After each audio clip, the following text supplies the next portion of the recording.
Have you ever been worried about the price of something you really want to buy, but you're not getting it for a few months? Like a new phone or a car? What if you could lock in today's price? Or what if you could just buy the choice to get that price? Well, that is the entire idea behind two really powerful financial tools, futures and options. Now, I know they sound super intimidating, right? But stick with me and you'll see they're just really clever ways of dealing with uncertainty. So let's break it all down.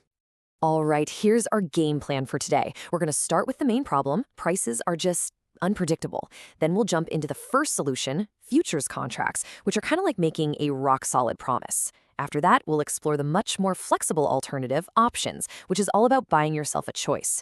We'll look at the two different kinds, really nail down the one crucial difference you absolutely have to know, and then wrap it all up by talking about risk and what it all means for you. So at the very heart of all this is a simple, universal truth: none of us know what the future holds. And that's especially true for prices. We just don't know what something's going to cost tomorrow, next week, or next year. And whether you're a giant corporation worried about the price of raw materials or, just someone eyeing a new gadget, that uncertainty creates risk. The big question is, how do you handle it? Let's make this super simple with an example we can all relate to. Picture this. Apple's about to launch the iPhone 17 in, say, 5 months. You know you want it, but you've been hearing these rumors, chip shortages, inflation, and you're worried that the expected price of $1,000 might shoot way up. What if it's $1,300 by the time it comes out? How do you protect yourself from a price hike like that? Okay, so you're facing this potential iPhone price jump. What can you do? Well, one really powerful way to handle it is to just get rid of the uncertainty completely by making a binding promise right now, today. And that brings us to our very first tool, the futures contract.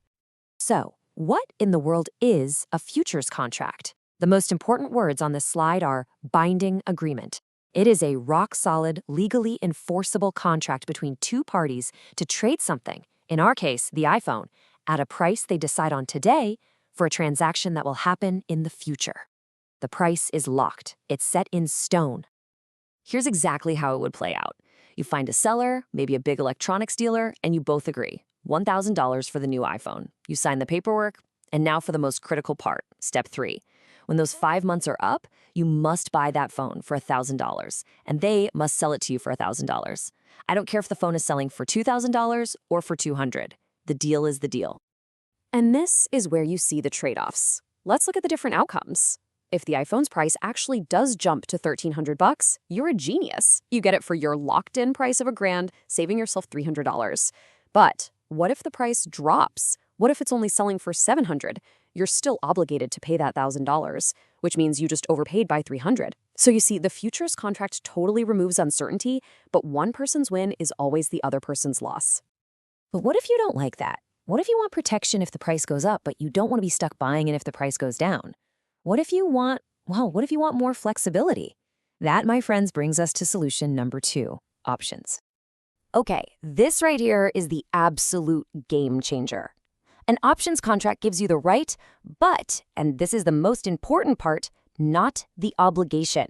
You are literally buying the power of choice. You get to decide later if you want to go through with the deal.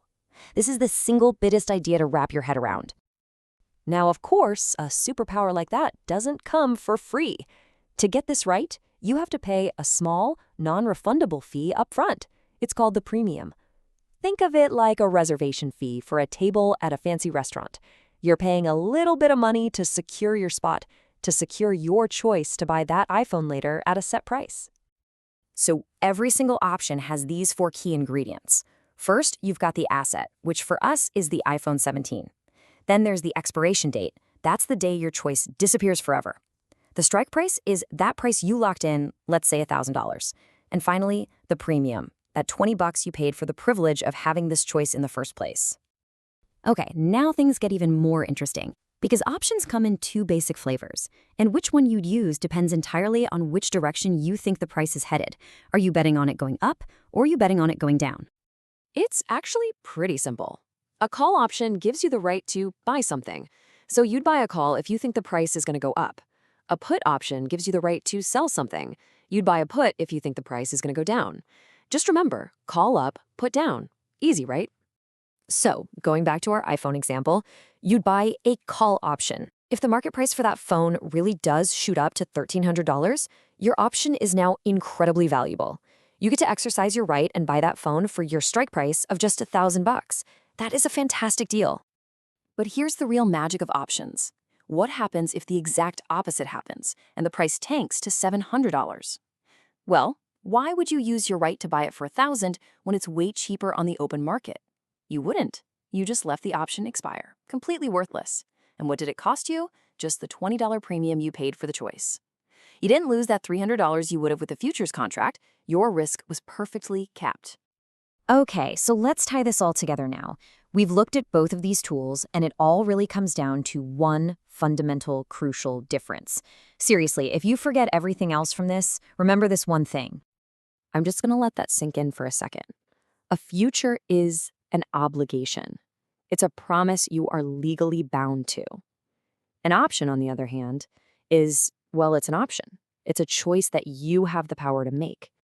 Let's just lay it out side by side. A future is an obligation. An option is a right. Futures usually don't have an upfront cost, but for the amazing flexibility of an option, you have to pay that premium. And here's the real bottom line, especially for a buyer. With a future, your risk can be huge if the market moves against you. With an option, your risk is totally limited. The absolute most you can ever lose is the premium you pay to get that choice. So, putting it all together, what are the big ideas you should really walk away with? How should you think about these tools when it comes to the real world? Let's just boil it all down to 3 key takeaways. First, futures are all about certainty. Think of a big airline locking in the price of fuel for next year. It's totally rigid, but it gets rid of their price risk. Second, options are all about flexibility. They're great if you want to make a bet on where a price is going, but remember, that power of choice costs you the premium. And third, and this is so important for a buyer, an option caps your risk. You know your maximum possible loss the second you make the trade. Now, one very quick but very important warning. We've been looking at this from the buyer's point of view, but for every person who buys a right, someone has to sell it. The person who sold you that iPhone call option, they have the obligation to sell it to you for $1,000, no matter how high the price goes. If it went to $5,000, $10,000, they'd have to go buy it just to sell it to you for $1,000. So for the seller of an option, the potential loss can be, well, basically unlimited. And that really is the fundamental trade-off, isn't it? When you're looking at an uncertain future, what do you value more? Do you want the rigid certainty of a promise, or do you want the flexible power of a choice? That's the question that sits right at the very heart of futures and options.